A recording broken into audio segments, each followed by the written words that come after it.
à tous, moi c'est Ramé Nkoulou-Moïse, je suis un acteur politique, je suis un patriote panafricaniste.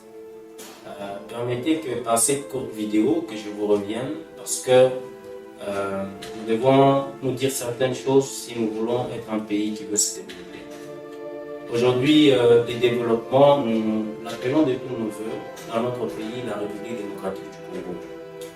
Mais il y a une chose que nous devons savoir, il est difficile de parler du développement lorsque la nation n'est pas unie.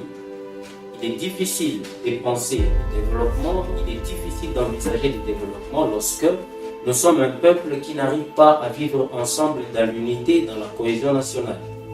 Alors, il s'est fait que pendant la période de la campagne électorale, ici chez nous par exemple à Likasi et dans le Grand Katanga, il y a trop de messages de haine qui ont été diffusés, il y a trop de messages tribaux qui ont été diffusés.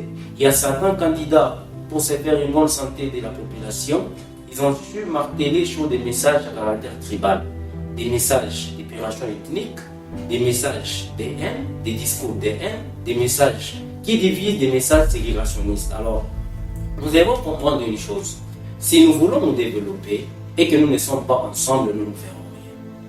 Mon adresse par cette vidéo est de demander à la population de Likasi en particulier et la population de la RDC en général qu'il est opportun que nous puissions essayer de travailler sur l'unité, que nous puissions comprendre que nous gagnerons plus en vivant ensemble qu'en cherchant à nous diviser.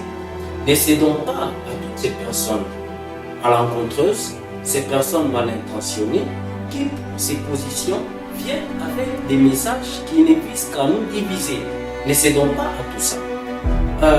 Notre pays est en train de vivre un moment décisif.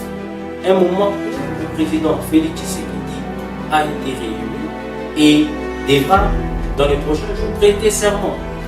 Alors, il n'est pas lieu, ce n'est ni le lieu ni l'opportunité pour certains candidats qui se verraient déjà en échec d'essayer de pouvoir brandir ou de pouvoir agiter la fibre tribale pour appeler les jeunes à des manifestations qui ne conviennent pas, à des troubles qui encore vont devoir régresser notre pays.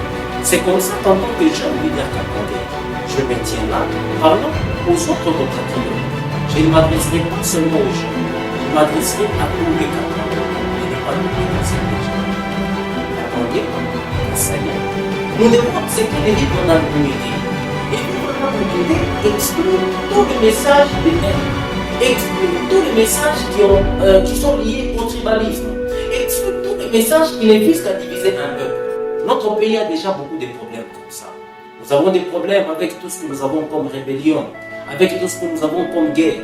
Imaginez que, au-delà de tous ces problèmes que nous avons en tant que Congolais, que nous-mêmes nous mettions à nous fusiller, à nous cisailler, à nous diviser pour des buts qui ne sont même pas républicains, pour des buts qui ne conviennent pas. Donc je voudrais vous demander, chers tous, Congolaises et Congolais, et plus particulièrement la population du Rwanda, ne cédons pas à tous ces messages de haine qui sont diffusés, ne cédons pas à toutes ces personnes qui appellent à la manifestation, à des troubles qui ne conviennent pas, et acceptons de vivre comme un peuple uni, et c'est dans l'unité que nous allons développer. Merci.